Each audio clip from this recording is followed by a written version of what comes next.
Sábado Verde, radio y podcast, en la radio pública de la ciudad de Buenos Aires. Claudio González, muy activo en redes y en su vida, recorre el país, es el presidente del Consejo Profesional de Ingenieros Agrónomos de jurisdicción nacional, por lo tanto él conoce tantos emprendimientos y tantos sueños, supongo, de argentinas y argentinos que piensan que es posible un mundo diferente, arremangándose y comprometiéndose con ese mundo que viene. ¿Cómo estás, Claudio? Buen día. Hola Sergio, ¿qué tal? Buen día, ¿qué tal? ¿Cómo están? ¿Por dónde andás?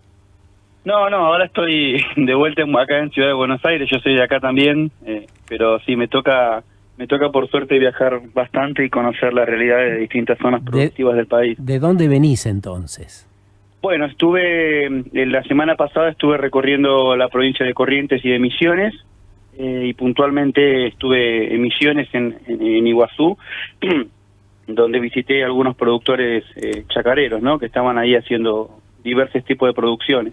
¿Podrías acercarnos argumentos de todo eso que no podemos ver en las grandes ciudades, de todo eso que no pueden ver las discusiones de café o entre familia que solemos tener?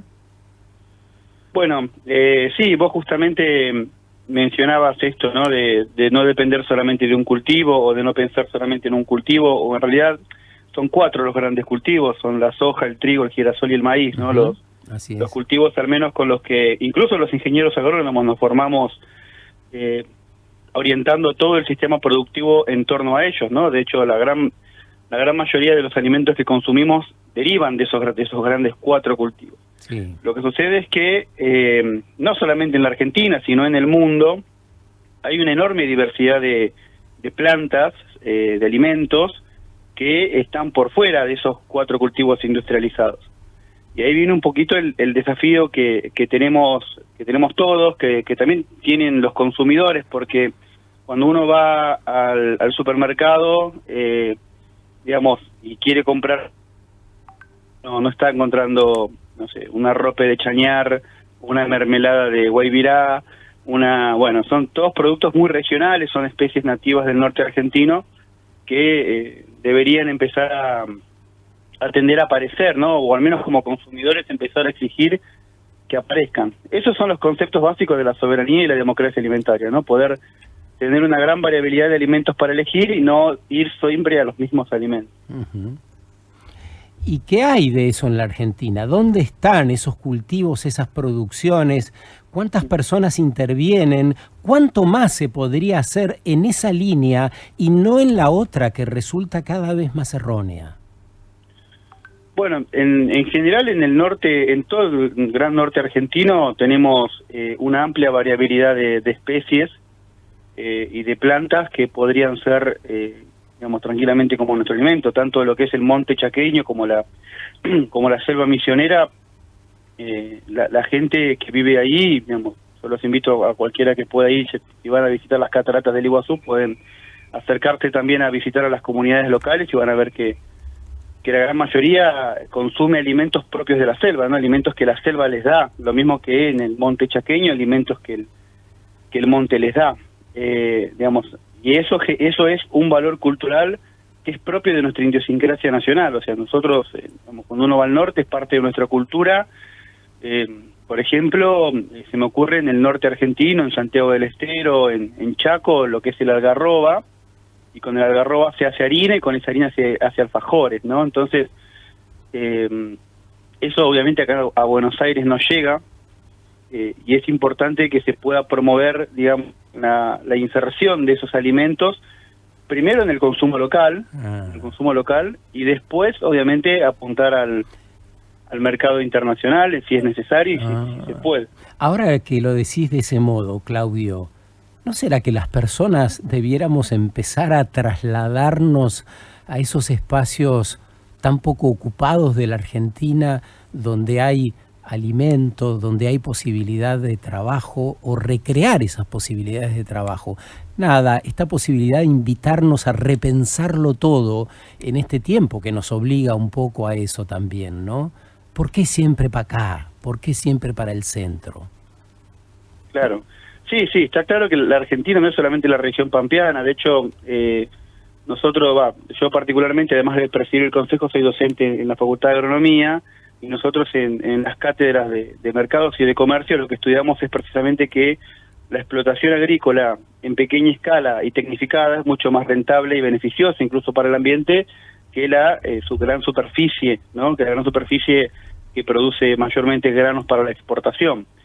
La superficie grande, la que produce la soja, la que produce mayormente soja, trigo, maíz, girasol, son superficies que atentan fuertemente porque van viendo la frontera agropecuaria, van generando el desmonte, ¿no? O sea, la verdad es que tenemos otras formas de alimentarnos que no sea depender de los grandes 4 cultivos. Central, lo que nos está diciendo Claudio González. Antes había mencionado que el trigo es uno de los cultivos fuertes en la Argentina y dice, bueno, de ahí provienen los alimentos, pero resulta que las harinas en demasía no nos hace tan bien. Y resulta que no podemos pensar exclusivamente todo en función de la rentabilidad. Entran a jugar las variables de la buena alimentación, del buen vivir, del trabajo de calidad. Che, empecemos a meter esto en la bolsa, porque si no nos vamos a convertir en una factoría de pobre gente, de gente que está mal vestida y mal comida. En eso nos vamos a convertir si ponemos en el centro la rentabilidad.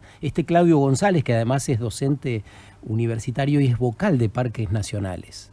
¿Qué tal, Claudio? Marina te habla, ¿cómo estás? Claudio, desde tu carácter como docente, ¿cómo ves las futuras generaciones, ¿no?, con respecto a este tema? ¿Crees que hay un cambio en el paradigma, digamos, cómo lo sentís desde ese lugar? Sí. Lo que pasa es que son diferentes etapas, ¿no? Y diferentes paradigmas, digamos. El paradigma que se ha instalado en la segunda mitad del siglo XX fundamentalmente fue el paradigma del agronegocio, es decir, de la empresa agropecuaria, de la gran extensión agrícola, ¿no? En la Argentina también tenemos un problema estructural de base, que tenemos grandes superficies agrícolas que están produciendo, que no pasa en otras naciones del mundo, ¿no? Cruzamos directamente a Chile y vemos que las explotaciones agrícolas son mucho más pequeñas. En Argentina se da un proceso de concentración de la tierra muy grande.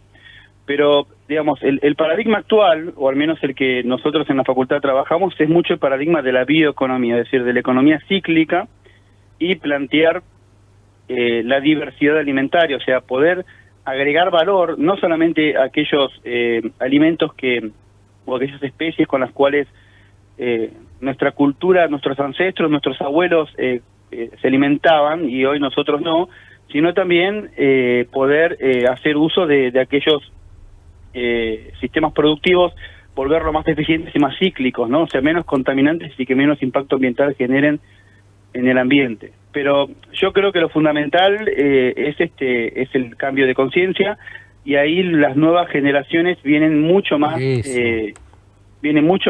abiertas a poder hacer planteos distintos, ¿no? Yo cuando estudié agronomía era simplemente una cuestión de manejar químicos, y hoy en día estamos ya hablando y ya está instalado y el debate está prácticamente cerrado. Hace 10 años todavía estaba abierto el uso de quizás enemigos naturales, es decir, la transición hacia la agroecología.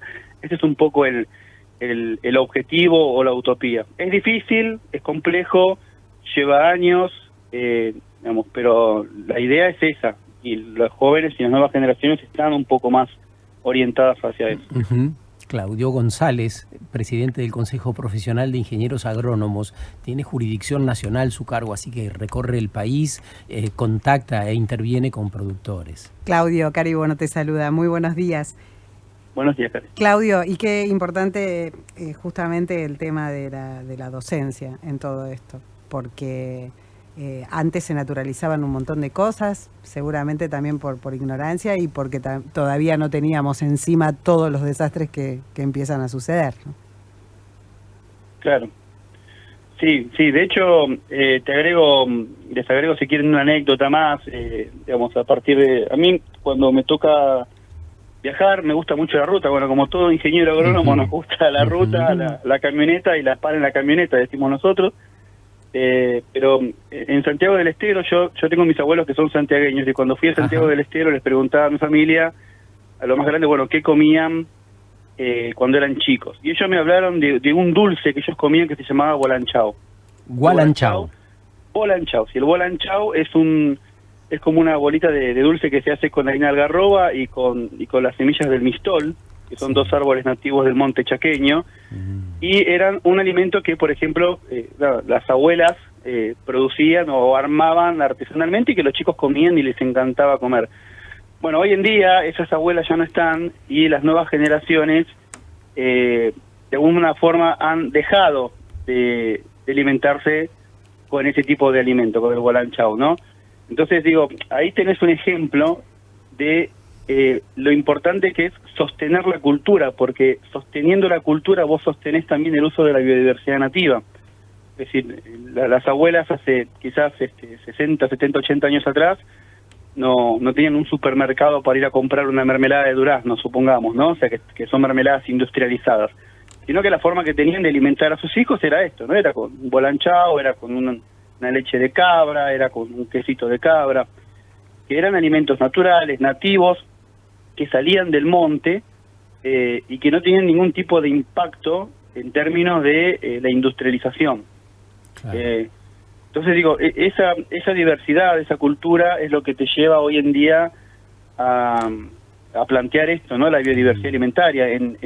Al sur pasó lo mismo. Al sur, en el Parque Nacional Lanín, que obviamente todos lo deben conocer, o los invito a conocerlo, están las comunidades mapuches. Hay una comunidad mapuche que se llama la de Ruca Choroy, que produce un alfajor a partir de la harina del pehuen. El pehuen es el árbol, la araucaria, que está en la base del volcán. Así es. Y básicamente ellos toda la vida vivieron de esa harina, digamos. Entonces, de hecho producen un alfajor que lo comercializan, un alfajor que es muy rico.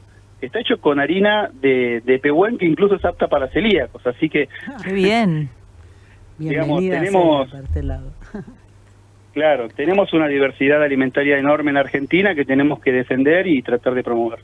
Muchas gracias, Claudio, por este rato con nosotros. Hermoso escucharte, porque esto nos abre la posibilidad de un universo nuevo, aunque esté ahí desde hace tanto tiempo. Es increíble, pero frente a un discurso tan establecido y tan pobre, por otro lado, escuchar las alternativas y la esencia de lo que somos, a mí me parece que nos hace bien. Y te escuchaba y decía, bueno, ¿cuánto de todo lo que mencionaste hay en el folclore, ¿no? En volver a escuchar esas canciones y esos autores de nuestro folclore que hablan de este gualanchao que hablaba justamente Claudio, nuestro entrevistado de hoy, del mistol, de la harina del pehuen y de todo esto que somos.